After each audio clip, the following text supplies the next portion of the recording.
Mark, welcome to the AutoFocus Podcast. Lovely to have you. Thank you so much, Alan. It's great to be here.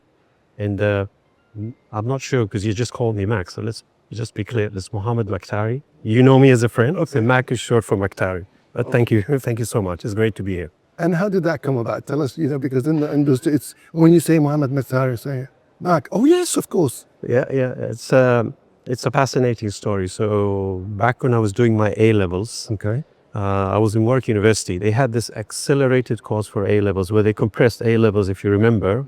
It used to be 2 years. That's right. They compressed it to 1 year. Okay. And a friend here thought he's so brilliant at school. I was in the top 10 in the UAE when I went back to the UK. Thought, oh yeah, I can do it in 1 year. What I didn't know is the majority of the students that were on this course were Malaysians and Singaporeans, and they have a 13-year high school. UAE has 12. So they were 1 year up on me. Okay.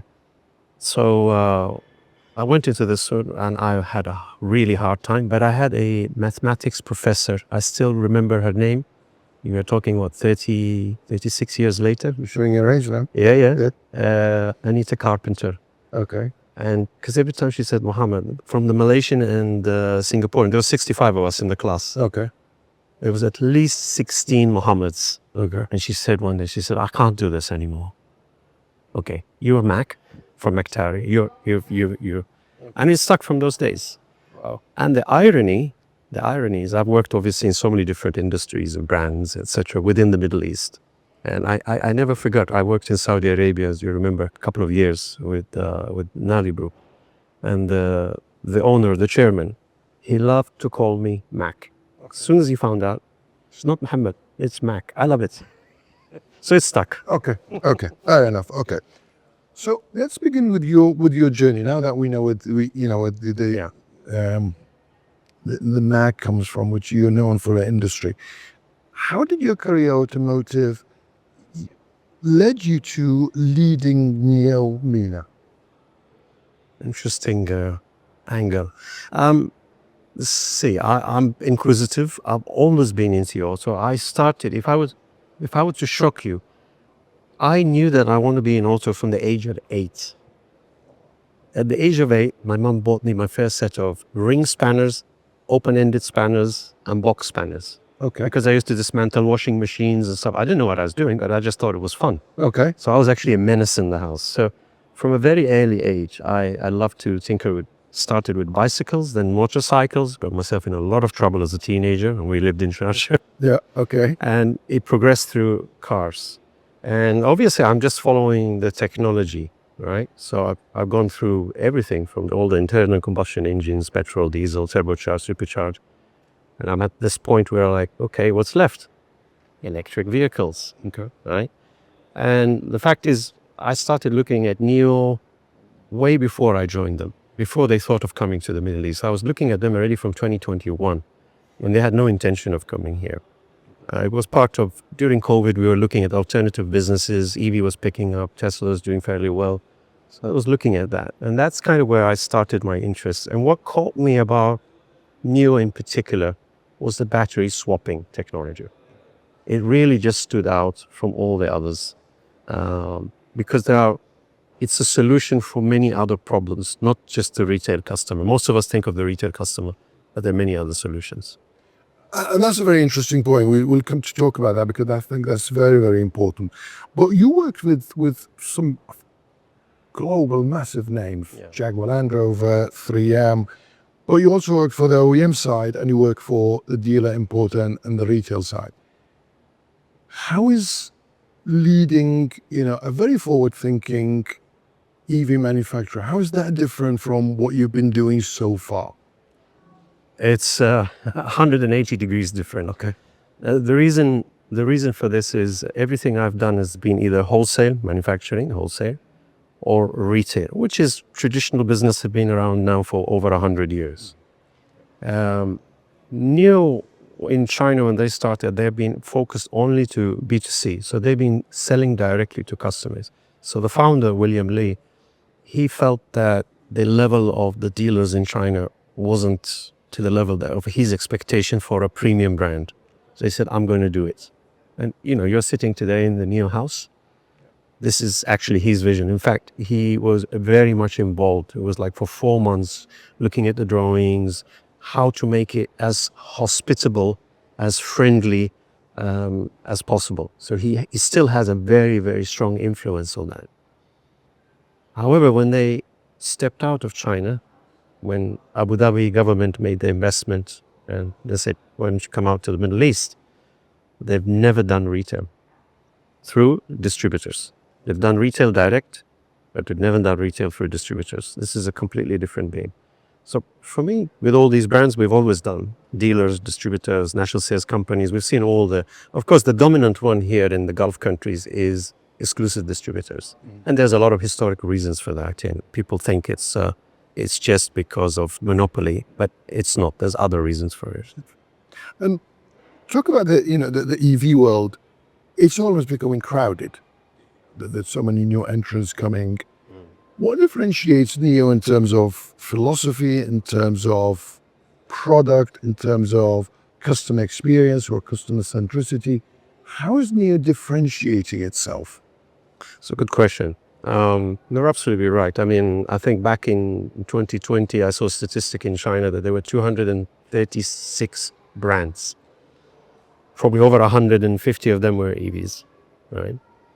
Because the trend in China shifted from ICE directly to EV, and then only a few years later, they started now to think, actually, we need to also look at hybrid.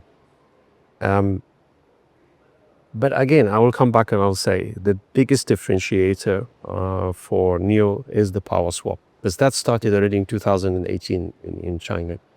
At the time, many brands, including one big American brand, we won't mention its name, they tried it.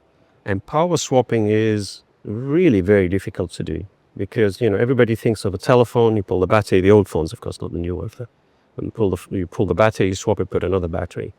However, in the car, and particularly in hot weather or extreme cold weather, you cannot shut down the basic functions, heating, cooling, connectivity, Bluetooth, all of those things. So it has been a big challenge. And again, unlike the phone where you're only connecting positive and negative and off you go, in a car, you're connecting positive, negative, and the cooling cycle. So the coolant has to be disconnected and reconnected. So there have been a couple of attempts and none of them really worked out. Okay. So this was the major differentiator. The second thing is NIO has been focused from day one on premium. Okay. So everything they do, they've got involved Western designers from Germany, from US, so that they make the cars very premium, high-end, neat, and with the minimum fuss and hustle. So really, it feels, when you actually look, when you go through the cars here in the showroom, it does stand out versus most of the other Chinese brands. One of the interesting things about EV, it remains the range anxiety. Yes. I think it's a good time to talk about. Tell us about this battery swapping, and how is that going to change, or how is it going to address the range anxiety, and how is it going to serve the convenience in terms of charging and charging stations and charging time, etc. Yeah. So I mean, it's a bit early for us here in the Middle East, but the right place to look at is to look in China, where this experiment has gone beyond an experiment. It is now across the nation. So they have over literally every month they're adding a couple of hundred stations. So I think last month they reached 3,100 stations across China. And I was in Shanghai a few months back and I saw it on the map. It covers the whole of China. It's a massive, that's half a continent, right? And very strategically, they position them between the cities, also within certain areas of the cities. So the idea is that today we're all, of course, we hear different brands talking about cutting the charging time, putting 800 kilovolts in 10 minutes. The challenge with all of this is the infrastructure. There is no utility company that can keep up with the speed of charging. So you go back just a few years ago, we were talking, I think, maximum 150 kilowatts per hour charging. And now we're talking about 1,000, I mean, it's massive. So you think of the utility company, they just put a transformer and now you say, we need an upgrade, and the cables need to be upgraded. So it's a very challenging thing. With the power swap, you don't have that because essentially the current generation, we're on generation 3 of power swap stations, they store 21 batteries. And China is like Europe, so they have a differentiation in the rates between night and day. So at night, when it's less consumption, the cost goes down. So these stations charge overnight, ready in the morning for the customer cars.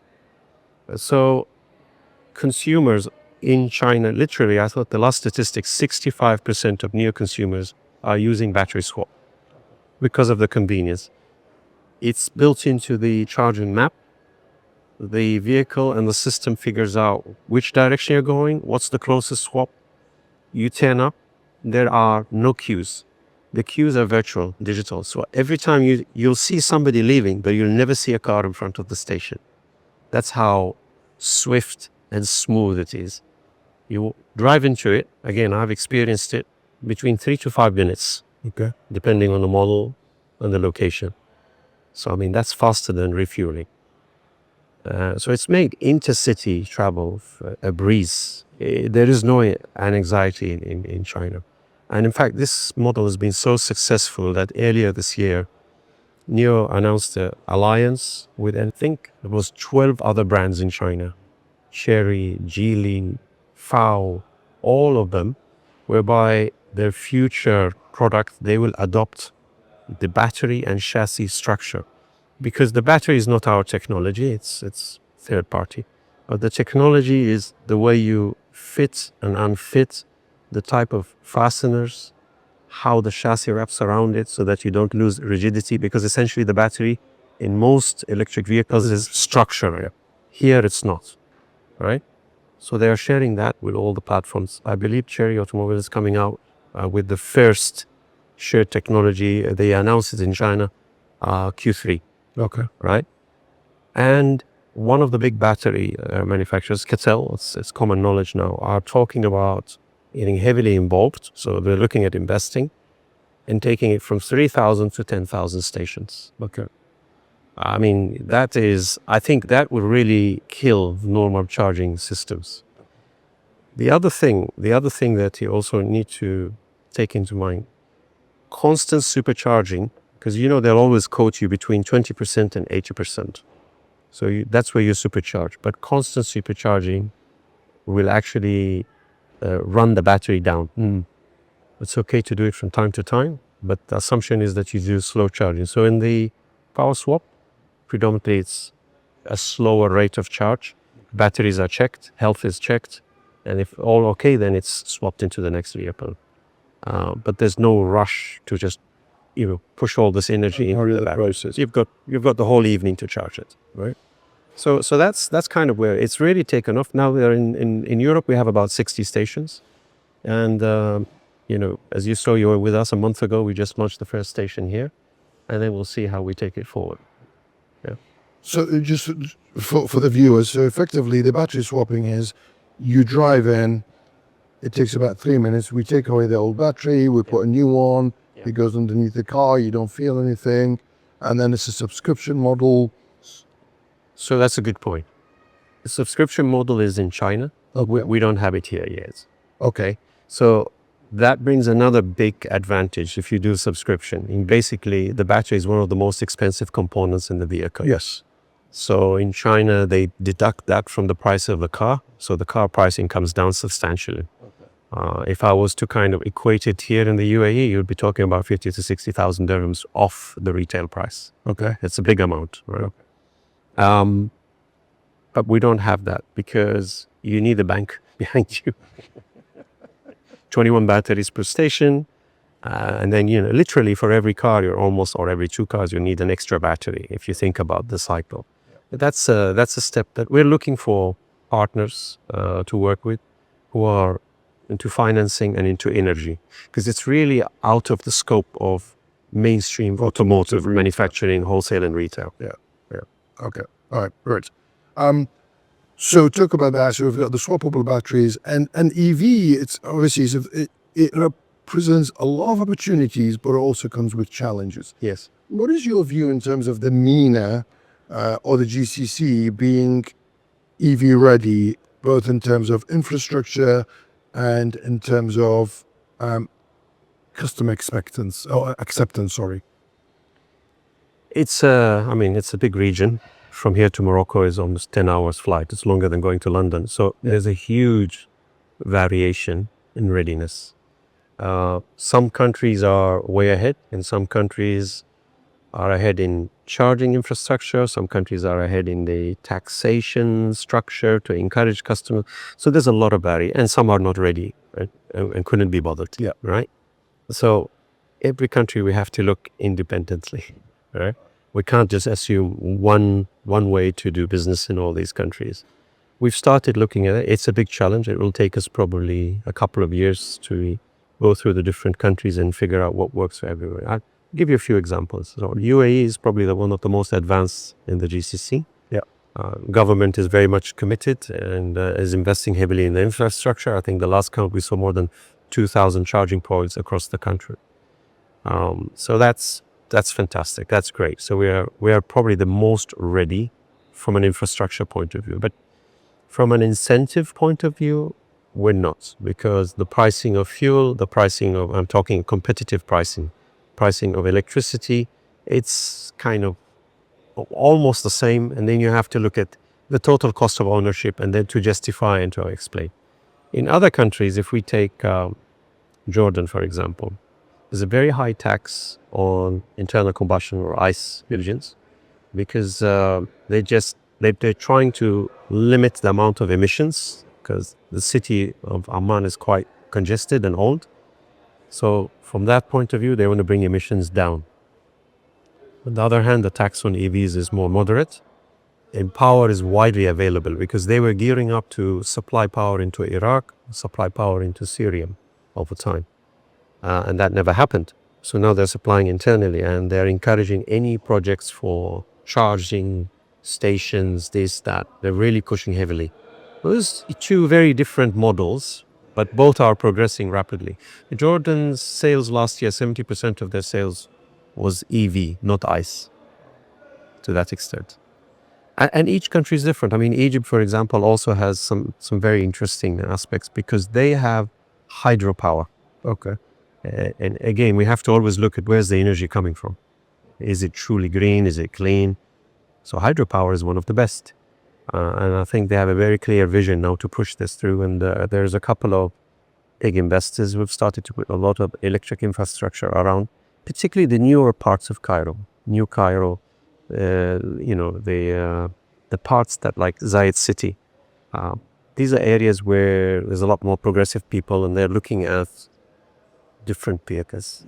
They're looking at independence from petrol stations and service stations. Yeah. Because that's one of the things it does bring, we didn't talk about it, but when you, as a consumer, if you are living in a villa, if you have, we talked about range and anxiety. So if you're living in a villa and you're doing an average of 100 to 200 kilometers per day, have a charger at home, that's pretty much all you need. Yes. You'll probably go for 2 to 3 years without doing the service.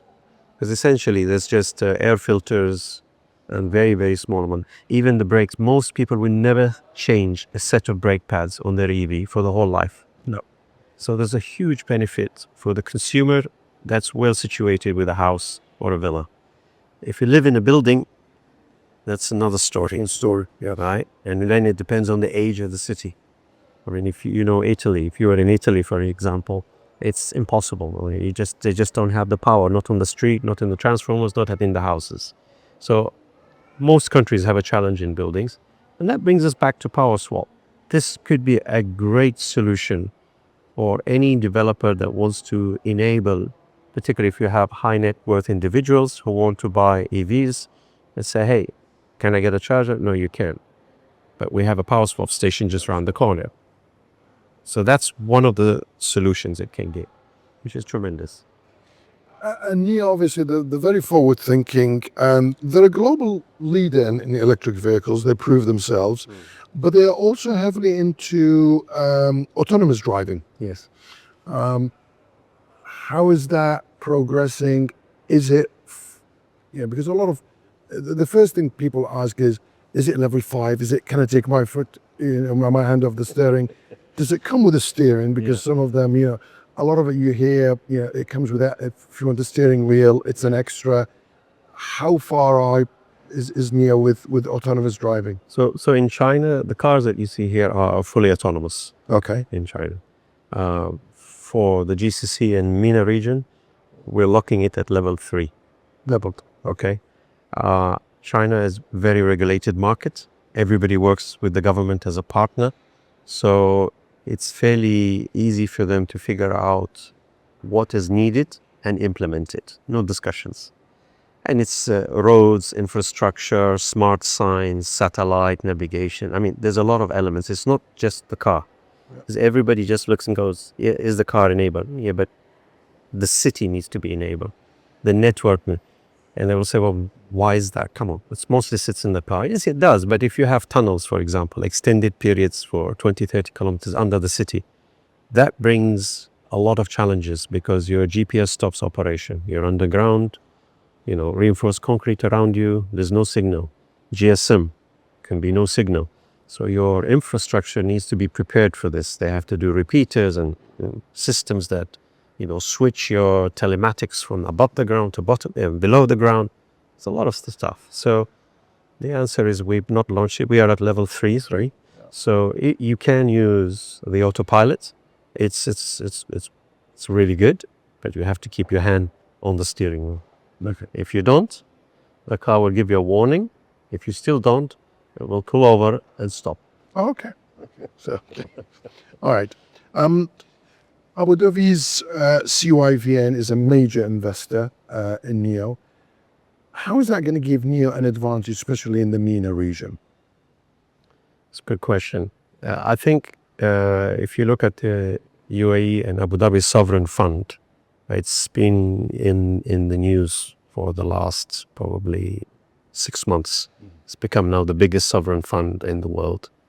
So I think when we going around the region, and particularly looking for partners, and as you rightly said today, EV isn't the leader in all the markets. It's starting to rise, and it's somewhat specialized at the current stage. But the minute that potential partners, distributors see that Abu Dhabi government is involved, it brings a sense of calm, it brings a sense of confidence. They know that it's here to stay. This is, I would say, the biggest advantage. And we started talking with potential partners in the MENA region. And to be honest, it has been a big attraction for them. That, are you on the board? Do you have a say? And we said, yes. And this is why, for the first time, we're going with the distributor model outside China for the Middle East. And in fact, this model now has been introduced for other parts, because even in Europe, it was a direct selling. It was B2C. Now they're also going with distributors in certain parts, I think Southern Europe and other parts of the world.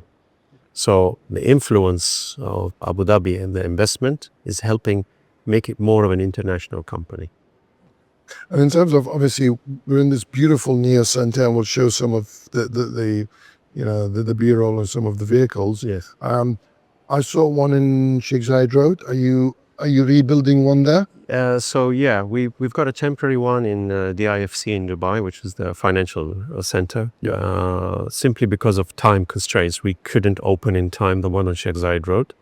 That should be ready by the end of the summer, this summer. And that will be a showroom and a delivery center. Okay. Because here we are basically a showroom, but delivery has to be done from IAS. We have a delivery center in IAS. Mm-hmm. Shopping malls bring certain challenges for the sales team of cars, particularly on weekends and holidays, public holidays. It gets very busy. It's hard to come in and out. So yeah. Great. So you've got, and again, we'll show some of those for the benefit of the of the viewers. Yeah. You've got the EL8, you've got the EC6, right, and the ET5. Correct. Been received very, very well. It really oozes luxury. Yes. But I also saw you, because you're an avid off-roader, I also saw you gallivanting with the down EL8, the desert somewhere. Yeah. Yeah. So tell us how we know in the city they'll perform very well, Yes. very luxurious. Particularly interested from, I'm talking to the off-road mentality. Yes. Yeah, actually, it's an interesting story, because when the cars came out here about a year and a half ago for testing to meet the UAE homologation standards, that was one of the tasks we gave them, particularly on the EL8s. Can we take it off-road? We said, well, yeah, we use it in snow in Norway. It was like, no, it needs to go off-road in 50 degrees.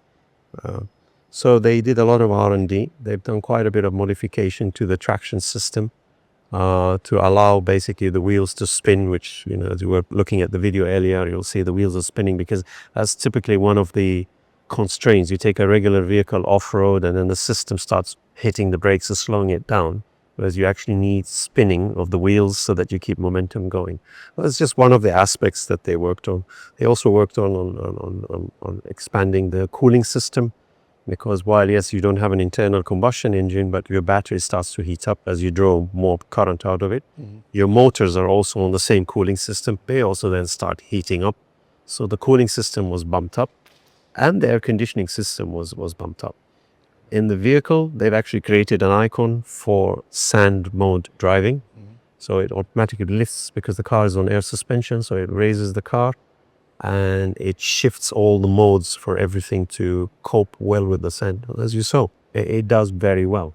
It does yes, it is not a Land Cruiser or a Land Rover, but it has the capability to get you in and out if you need it. And that's very important. As you said, I work with many luxury brands. Most luxury brand SUVs are used less than 10% off-road. But the person paying for it just wants to know that if he has to, he can. He can, yes. If he's going for a horse race, an endurance horse race across the desert, he can go on the tracks and follow. If he's taking the family on the beach, he can drive it onto the sand on the beach. So that's important. I mean, that's why you're paying all the money for such a premium SUV. Obviously, it's very innovation driven. They are, global leaders in terms of EV stroke luxury. Yeah.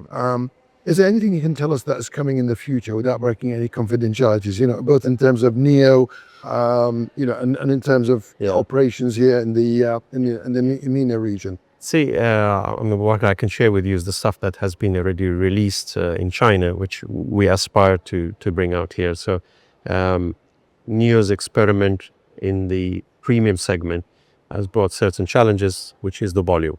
So, in China a few months ago, they launched now another brand called Ombo. Okay. Which is a saloon, but significantly lower on tech and spec, meaning that the pricing comes at a very competitive level. They're doing fairly well. They've been, I think, now 3 or 4 months retailing it in China. So we're pushing to try and get it to the Middle East, particularly the GCC. It's the right size. It's a segment that is currently moving with the competition very well as far as EVs is concerned. So that's one. So Ombo is one. Then another one, which is a small B segment hatchback. It's called Firefly.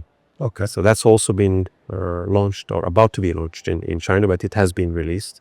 It might not be so interesting here because that small hatchback segment is fairly small in the GCC.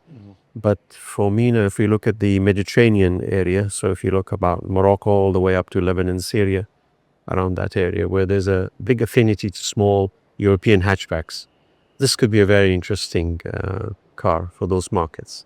And, both cars, it's not going to happen this year, maybe next year and the year after, because we have to go through all the homologation, testing, and all of those things. What do you say to the skeptical that is not sure? Do I go EV? Do I stay with ICE? And why NIO? Yeah. Look, if you remember the old sales process, you start with meet and greet and then you go qualify. Yeah. And I think it's one of the things that we've had to retune with our team is the qualification. So I mentioned earlier to you that if you're living in a villa and you're commuting around 200 kilometers, it's a no-brainer. You'll never visit a petrol station and sit in a queue, and you will hardly ever go to a service station to do any work on the car. Unless you've had an accident, that's something else. So for us, the main thing is, what is your lifestyle like? And then once we qualify that, then we can figure out how to sell you the car. All right? So if you live in a villa, that's all right. If you live in a building, but at work you've got power, some companies, they encourage their employees to charge for free. So it's a great saving. And I think the difficulty is that everybody looks at the price of the vehicle and then, and they automatically say, oh, well, but NIOs are expensive. They're not expensive. They're good value for money because it's a premium vehicle. So you have to look at other premiums. You have to benchmark it with the Germans and the British. Yeah. And then you'll find that it's actually a great value for money. Is it a mass? If you are looking for an entry level, it's not. Not at this stage, but when we get the two other cars, it will become actually quite competitive. And let's not forget also that this is an evolving industry. So every year, cost of batteries is coming down, cost of technology is coming down. But going back to your skeptic buyer, it really comes down to their lifestyle, where they live, and access to power and what they have to pay for. If all these things are in their favor, and if they are looking at a premium car, then it makes sense to come to NIO and look at it vis-a-vis the competition. I never fear competition. I always love to look at what the competition have there and then say, okay, let's look at what we do and how we do it and how they do it. You compare the two. Or, for example, all we do as a premium brand is EVs. Others have come into the EVs. These are established brands, been around for 100 years, doing ICE, internal combustion engines. But many of them are already backing off and changing. Yes. What we want. William Lee, our founder, is very, very clear. The way he explains the logo is blue sky coming. It's all about clean environment, no emissions, no noise. Yes. And that's really, I find as a user myself of an EV, one of the probably the best things when you take a test drive and go in an EV, you will find there's almost zero noise. All you can barely hear is the rumble from the tires.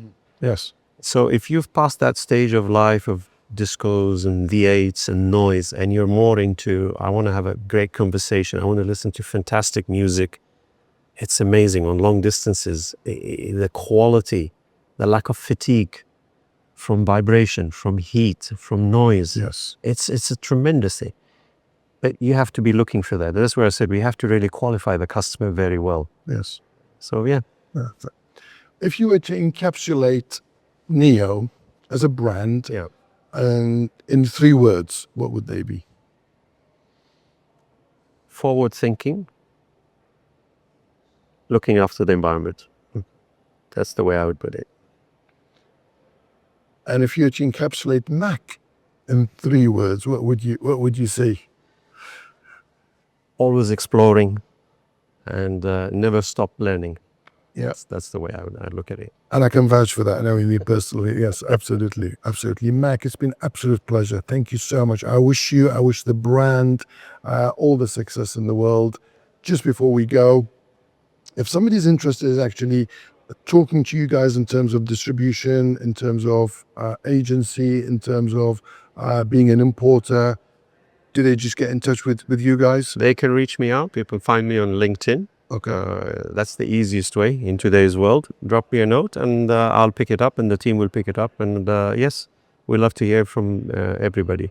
I mean, we're obviously here in the UAE, we're already set up because we own the distribution company, of course. But for the rest of the region in MENA, we're open for business and would love to hear from everybody out there. Great. Thank you, Alan. Really appreciate your time. Thank you so much. Thank you, Matt. Pleasure. Thank you.